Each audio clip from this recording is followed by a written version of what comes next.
8.4 पुरानी बुक से और 8.3 नई बुक से। ठीक है, सवाल आपको मिल जाएंगे। पहला क्वेश्चन क्या कह रहा है कि त्रिकोणमिति अनुपात तो साइन ए सेक के और टैन ए को कॉट के पदों में व्यक्त करना है।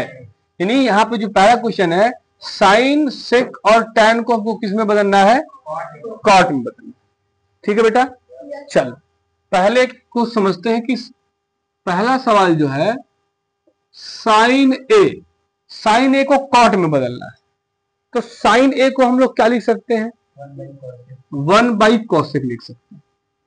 1/कोसेक इस वजह से लिखा गया क्योंकि हम फार्मूला एक जानते हैं, 1 + कॉट स्क्वायर ए बराबर क्या होता है? कोसेक स्क्वायर ए। कोई डाउट है डियर?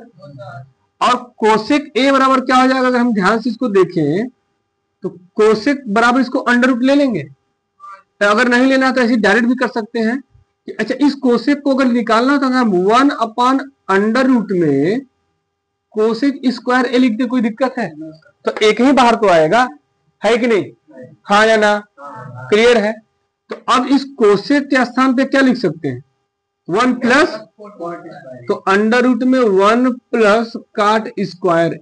ये देखिए जो साइन है वो किस में बदल गया? यही तो करना था, यही तो करना था। या यहीं से आप डायरेक्ट कर सकते हैं कि ये से इधर स्क्वायर में, इधर में जाएगा तो अंडर रूट में, तो कोसेक ए के स्थान पे अंडर रूट में 1 + कॉट स्क्वायर लिख सकते हैं, डायरेक्ट हो जाएगा। कोई डाउट है बेटा? कोई दिक्कत? अब किसको बदलना है? सेक को किस में बदलना है? कॉट में। ठीक है, ध्यान से इसका ये मान लीजिए पहला और दूसरा किसको बदलना है? सेक ए को किस में बदलना है? कॉट में। क्लियर है? अच्छा, एक फार्मूला हम लोग और जानते हैं कि 1 + टैन स्क्वायर थीटा या ए बराबर क्या लिख सकते हैं? Sec square theta. यहां थीटा लिखा तो थीटा ए लिखना है तो ए लिख दिया जाए। ठीक है, कोई डाउट है? यहां स्क्वायर में अगर सेक को हम अंडर रूट में ले सकते हैं, डायरेक्ट चाहे तो यहां से ले ले। सेक बराबर क्या हो जाएगा? सेक थीटा बराबर अंडर रूट में 1 + टैन स्क्वायर।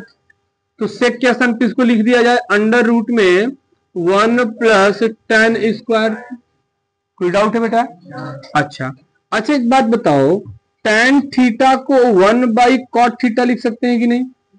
यहाँ पर ए लिखा जाएगा क्योंकि यहाँ पे ए है, लिख सकते हैं ना? तो अब हम इसको अंडर रूट में क्या कर दें? 1 + 1/कॉट स्क्वायर थीटा। ठीक है, अब यहाँ पे इसका एलसीएम ले लिया जाए, क्या हो जाएगा? एलसीएम में अंडर रूट में कॉट स्क्वायर थीटा +1। और इसका अंडर रूट देखा जाए तो ये कॉट एक बाहर आ जाएगा, तो ये अंडर रूट में क्या आ जाएगा? 1 + कॉट स्क्वायर थीटा बटेगा कॉट। देखिए हमने बार बार थीटा लिख दिया है, थीटा के स्थान पर ए होगा। ठीक है, क्योंकि यहाँ पर फंक्शन में क्या दिया हुआ है? ए लिखा हुआ है, तो सब जगह आप क्या कर लीजिए? ए कर लीजिए। थीटा लिखा है, ठीक है, ए लिखिए। क्लियर है? कोई डाउट? तो ये हो गया। देखिए सेक किस में बदल गया? कॉट। थर्ड किसको कहा है? टैन ए को कॉट में बदलना है। ये तो एकदम आसान है, ये थर्ड वाला हम जानते हैं भैया, सीधे सीधे टैन ए बराबर क्या हो जाएगा? 1/कॉट ए। ये तीसरा होगा।